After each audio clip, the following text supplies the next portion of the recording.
आमदार महेश सावंत आपल्या सोबत आहेत, दादरचे आमदार आहेत आणि आपण त्यांच्याशी थेट बातचीत करणार आहोत। आज तुम्ही सिद्धिविनायक संदर्भात एक महत्त्वाची मागणी केली आहे, ही मागणी नेमकी काय आहे आणि सरकार तुमचं ऐकेल असं तुम्हाला वाटतं का?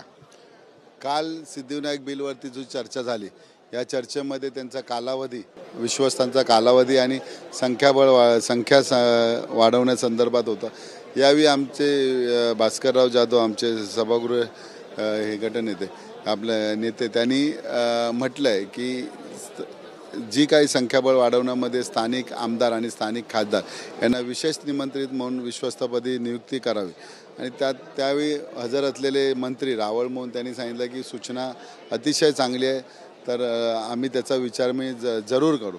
या अनुषंगाने आज मी आणि सुनील प्रभू माननीय मुख्यमंत्री फडणवीस साहेब यांच्याकडे सदिच्छा भेट घेण्यासाठी गेलो आणि त्यांना एक निवेदन दिलं की कालच्या अनुषंगाने जे काही सिद्धिविनायकवरती नियुक्ती विश्वस्तपदी वाढवतात, यामध्ये स्थानिक आमदार आणि स्थानिक खासदार यांना नियुक्ती विशेष निमंत्रित म्हणून नियुक्त करे।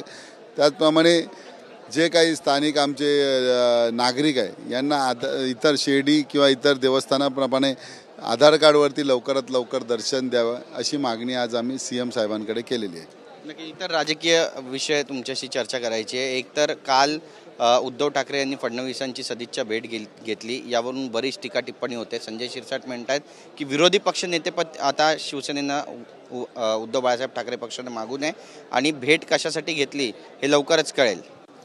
नाही, विरोधी पक्षनेता आम्ही मागणारच। आमची संख्याबळ 20 आहे किंवा इतर आमचे राष्ट्रवादी किंवा काँग्रेस यांचीसुद्धा संख्याबळ आहे, त्यामुळे विरोधी पक्ष नसेल तर सभागृहाला काही मजा नाही।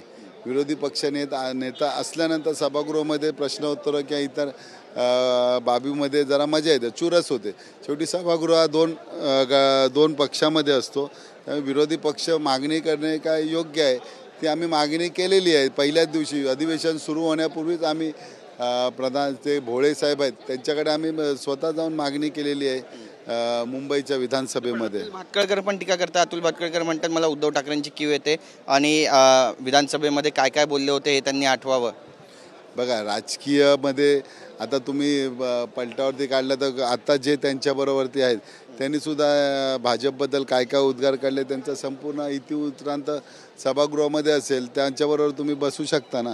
आणि आज CM झाले म्हणून उद्धवसाहेब सदिच्छा भेट घेण्यासाठी, त्यांना शुभेच्छा देण्यासाठी गेले, यामध्ये राजकारण करण्यासाठी काहीच नाही। सरकार विरोधकांचं ऐकतंय का, म्हणजे तुमचा अनुभव काय? सरकार विरोधकांचं ऐकणार, त्यांचा मान सन्मान ठेवणारच, कारण आता चर्चा ज्या चालू आहेत त्याप्रमाणे होईल हळूहळू सगळं, असं वाटतंय तुम्हाला? होय वाटते। धन्यवाद आमच्याशी बातचीत केल्याबद्दल। कॅमेरा पर्सन खंडूराजचा गिरीश गायकवाड, TV9 मराठी, नागपूर।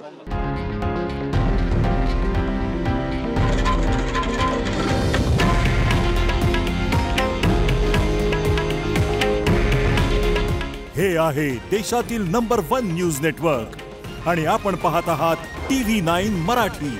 काळजी तुमची, हित महाराष्ट्राचं।